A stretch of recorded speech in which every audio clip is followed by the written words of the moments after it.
Hi everyone, I'm Any New Province, and this week we're going to find out if Slum Reaper is possibly Pauper playable. Pauper players have been waiting for their Flesh Bag Marauder ability for a very long time, and with the downshift of Slum Reaper in Ultimate Masters, we finally have access to that effect. Slum Reaper costs 3 and a black for a 4/2 horror, and when it enters the battlefield, each player sacrifices a creature. We want to be able to maximize Slum Reaper's ability by having it enter the battlefield multiple times and by having lots of bodies on the battlefield that we can sacrifice and recur with our other creatures. That's why I've decided to build around Slum Reaper by using one of my favorite cards, Escape Routes. So, introducing Reaper Routes. Before I get into the deck tech, I just want to let you know that you can like the video or subscribe to the channel down below. I'd seriously appreciate it. It's a great way to let me know you're enjoying everything, and it really encourages me to keep making great Pauper content. Alright, let's have a look at Reaper Routes. Because Slum Reaper is going to need a creature on the battlefield for us to sacrifice, I've included a lot of very low-cost creatures that can come down before we cast our Slum Reaper. We also like low-cost creatures because part of this deck is returning those creatures to our hand and casting them again. This means it's useful for all of our creatures to have Enter the Battlefield abilities as well. Most of the creatures with Enter the Battlefield abilities in black don't come with built-in evasion, so we're going to have to give Slum Reaper some help in removing our opponent's creatures before we swing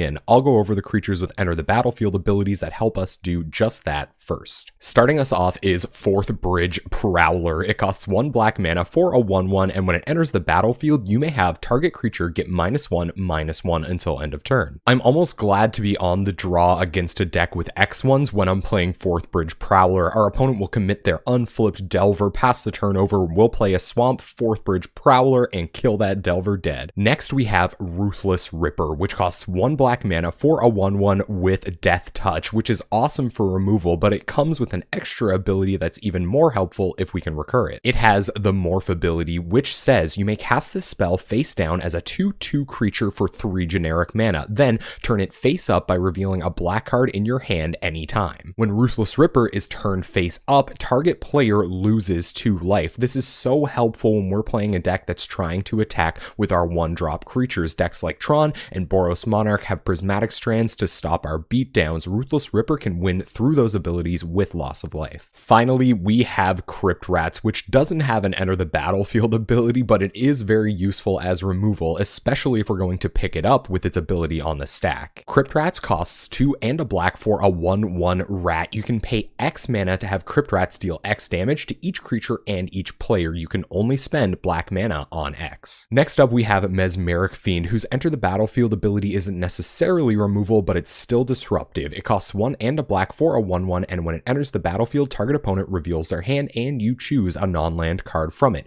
Exile that card. When Mesmeric Fiend leaves the battlefield, return the exiled card to its owner's hand. We're really hoping to return Mesmeric Fiend to our hand with its first ability on the stack. If you do that, its second ability resolves before its first one, and the card you exile goes away forever. Next, I'm going to go over the ETB creatures that affect our side of the board more than they affect our opponent's side of the board. This package starts with Dusk Legion Zealot. It costs 1 and a black for a 1/1 Vampire Soldier, and when it enters the battlefield, you draw a card and you lose 1 life. I really like this mini version of Phyrexian Rager, not only because it draws you a card for a little bit less mana, but also because it comes down a turn earlier and starts attacking your opponent. Next up, we have another spicy card I can't wait to try out in this shell. This is Colostria Healer. Colostria Healer costs 1 and a black for a 1/2 Vampire Cleric Ally. That's quite the type line. It has the Rally ability, which says whenever Colostria Healer or another ally enters the battlefield under your control, each opponent loses 1 life and you gain 1 life. It's really hard to find Enter the Battlefield abilities in black that gain you a significant amount of life, but if we have multiple Colostria Healers on the battlefield, hopefully when we start looping them, our opponent is going to get drained for a ton and we're going to gain back all of that life we've been losing. Finally, we have Pit Keeper, which costs 1 and a black black for a 2/1, and when it enters the battlefield, if you have 4 or more creature cards in your graveyard, you may return target creature card from your graveyard to your hand. It is amazing to be able to repeatedly pick up Pit Keeper to get creatures back out of your graveyard. It does cost a significant amount of mana though, so in the early game, Pit Keeper might come down before we can loop it just to attack our opponent for 2 every turn. I keep talking about picking up creatures and looping them and things like that, but I never explained how we're going to do that. Well, we're going to use this, my favorite Pauper enchantment, Escape Routes. Escape Routes costs 2 and a blue and says pay 2 and a blue, return target white or black creature you control to its owner's hand. You need a lot of mana to create loops with Escape Routes, but we're going to be slowing the game down to a point where we can get 1, 2, or maybe even 3 activations out of our enter the battlefield creatures every turn to completely lock our opponent out of the game. Escape Routes is going to help us generate a ton of value if we have the right pieces, so I've also included Muldrifter to keep that value train rolling. Muldrifter costs 4 and a blue for a 2/2 flyer, and when it enters the battlefield, you draw 2 cards. We won't always be paying 5 mana for Muldrifter though, because it has the evoke ability, which means you can pay 2 and a blue to cast Muldrifter, but you have to sacrifice it when it enters the battlefield. We're absolutely okay with Muldrifter going to the bin. It would be awesome to get it back with Pit Keeper over and over to continue drawing cards, but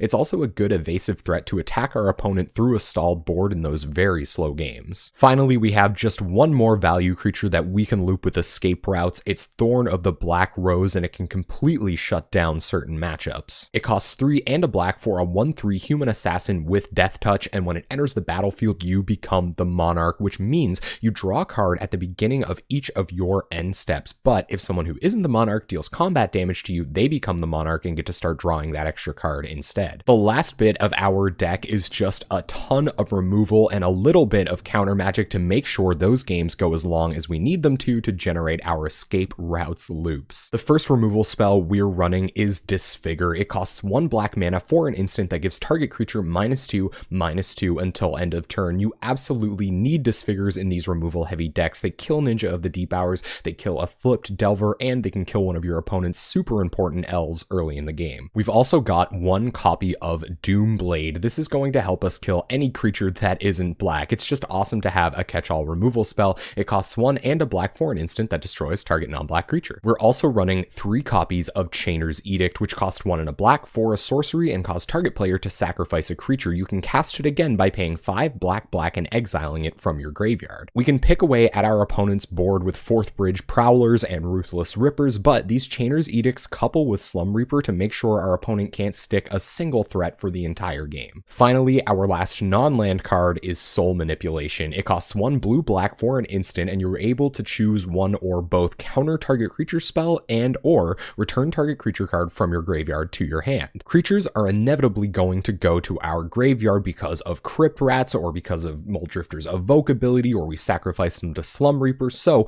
Soul Manipulation countering one of our opponent's creature spells will almost always be a 2-for-1. Even when it isn't, it can get back one of our critical creatures we're trying to loop with Escape Routes. Alright, let's have a look at this mana base, starting with our first non-basic, Bojuka Bog. It enters the battlefield tapped. When it enters the battlefield, you exile all cards from target player's graveyard. We've also got 2 copies of Radiant Fountain, which enter the battlefield and gain you 2 life, but only produce colorless mana. We have to make this concession because our main deck against burn is so bad. We're also running 4 Dismal Backwaters as mana fixing for blue. We do need a lot of blue mana to activate Escape Routes multiple times. Dismal Backwater enters the battlefield tapped. When it enters the battlefield, it gains you a life, and when it's untapped, you can tap it for blue or black. Finally, our last non-basic is Dimir Aqueduct. It enters the battlefield tapped. When it enters the battlefield, you return a land you control to its owner's hand, hopefully a Bojuka Bog or a Radiant Fountain. When it's untapped, it taps for blue and black. Alright, let's have a look at this sideboard. First, we have 4 copies of Hydroblast to help us in that affinity and burn matchup. We have 1 more copy of Thorn of the Black Rose for helping us go over those slow decks. We have 2 copies of Duress for fighting against counterspells. We have 2 copies of Nihil Spellbomb for hating out our opponent's graveyards. We have a copy of Chainer's Edict just in case our opponent is boggling up super hard. We have 2 copies of Crypt Rats because we're a little weak to super go wide decks, so this will help us with Wraths, and we can eventually buy back our own X1s with our Pit Keepers. We have 3 copies of Choking Sands because, trust me, the Tron matchup is gonna be brutal. And there you have it, Reaper Routes. We're going to be taking this deck into a league at twitch.tv/AnyNewProvince this Tuesday night at 7 p.m. Atlantic time. We're there every Tuesday night playing possibly Pauper playable decks. Before I go, I just want to remind you that you can like the video or subscribe to the channel down below. I'd seriously appreciate it. It's a great way to let me know you've enjoyed everything, and it really encourages me to keep making great Pauper content. Thank you so much for watching. I hope you enjoyed this deck tech, and hopefully I'll see you on Tuesday night.